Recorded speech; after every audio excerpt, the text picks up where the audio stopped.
vendit të Kosovës, të nderuar kolegë deputet, të nderuar mysafir. Më lejoni që edhe unë t'i them 1-2 fjalë të orë të vona pas krejt këtij debati, do të mundohemi të jam i shkurt.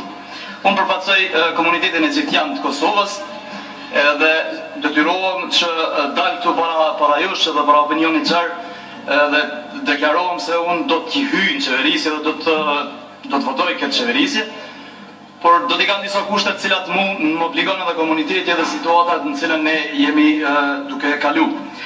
Sot nuk u ndiva mirë për shkak që përpos që komunitetit egjiptian i ka humbur dignitetin që një 15 vite, sot edhe nga grupi parlamentar ose nga vetë komuniteti Pakic, i cili është minoritar në Kosovë, e shkelin në 67 edhe nuk e përfshin komunitetin egjiptian në kryesin e Parlamentit Republikës Kosovës. Sot komuniteti egjiptian lejet anash për shkak se privilegjohet komuniteti serb. Në rregull, është veprim politik, mirë po komuniteti egjiptian e ka zbraz Kosovën, është zbraz.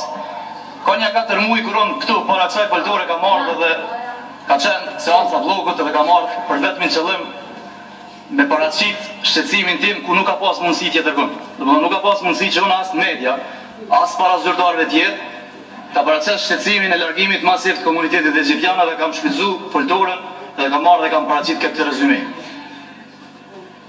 Tani gjatë gjithë kohës çdo folës e fat që ka filluar të dalë edhe komuniteti shqiptar.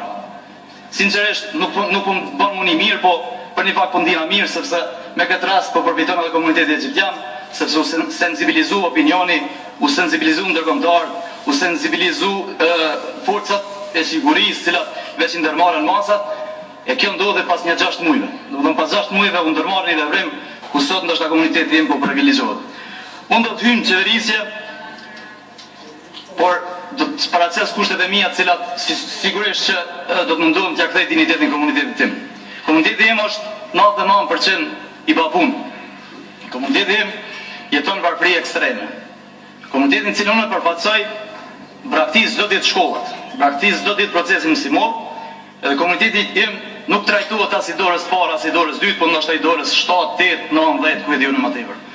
Në këtë rast, edhe pse do të më shtes qeverisja, do të hyjmë ne, unë do t'i kam kushtet e mia, edhe besoj që do të përfaqësohem denjësisht, edhe do të shfrytëzoj gjithë potencialin tim, edhe intelektual, edhe personal, që komuniteti egjiptian t'jeti trajtuar ashtu siç e meriton, ashtu siç i ka kontribuar gjitha proceset ku ka kalu Kosova, edhe kërkoj sinqerisht që trajtohet i barabartë, e në veçanti nga vetë komunitetet Pakic, cilat e ndinë shumë mirë se si është me qëndru komunitet Pakic, ndërsa unë sot përfaqësohem nga ministri aktual, ministri i cili do t'jetë ministër, edhe përfaqësohem grupin 6+, ndërsa del edhe flet këtu në emër të komuniteteve jo shumicë, jo serbe dhe jo shqiptare, dhe mua që më konsulton sa duhet t'jemi trajtuar ma mirë apo jo.